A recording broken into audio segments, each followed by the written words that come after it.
Gothic horror as a genre is often defined by the effects that it has on its reader or viewer. As a whole, these texts generally leave the reader or viewer feeling scared, anxious, horrified, or disgusted. The genre often obsesses with the idea of death and usually at the hand of some form of monster. Some of the monsters we commonly see in this genre are human-animal hybrids, zombies, mummies or ghosts, masked serial killers, children becoming possessed, human doubles, and for the purpose of this presentation I'll be focusing in on vampires.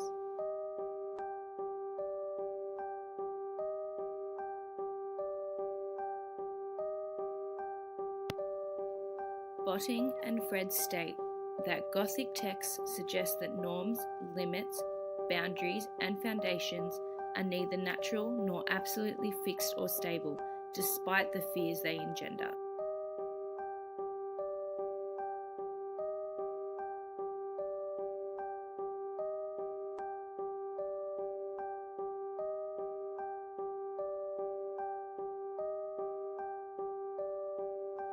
The vampire is a popular monster found in the horror genre because the vampire itself encases several different horror monsters all in one. The vampire is a bat-human hybrid that preys on humans. It is also a corpse who sleeps in a coffin and an immortal being that is dead but can appear to function like a human and is usually associated with a sexual desire.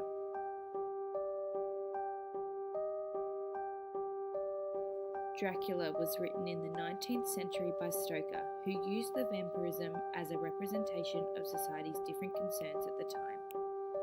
Stoker's novel reflected the Victorian concerns about sex and gender and the uprising of feminism. Count Dracula presents to the reader as the head vampire who exercises his control over his female vampires. Dracula preys primarily on females throughout the text.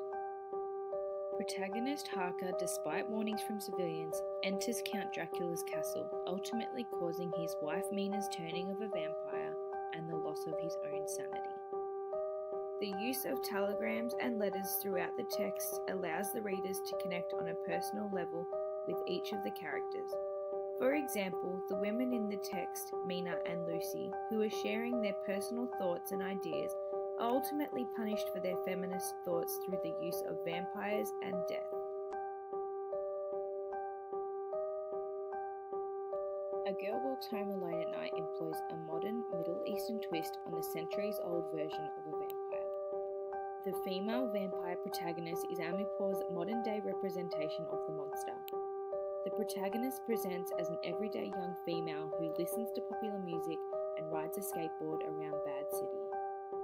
She is a mysterious character who speaks little dialogue, which allows the viewers to feel quite uneasy about her. A Girl Walks Home Alone at Night is a modern-day parody of Dracula, but still addresses the underlying issues about drugs, crimes, and prostitution. The protagonist vampire, the girl, feeds off humans but is able to restrain herself and only feed off the morally reprehensible, acting as a crime punisher. The use of death and vampires in this text allow the viewers to side with the actions of the girl, agreeing with her fatal actions against her victims. Both Dracula and A Girl Walks Home Alone at Night employ the characteristics of the Gothic horror genre. Through the use of the vampires killing particular characters, the readers and viewers are able to understand the control that these vampire characters have over their prey. Both texts use death and vampirism to emphasize particular society issues of their time.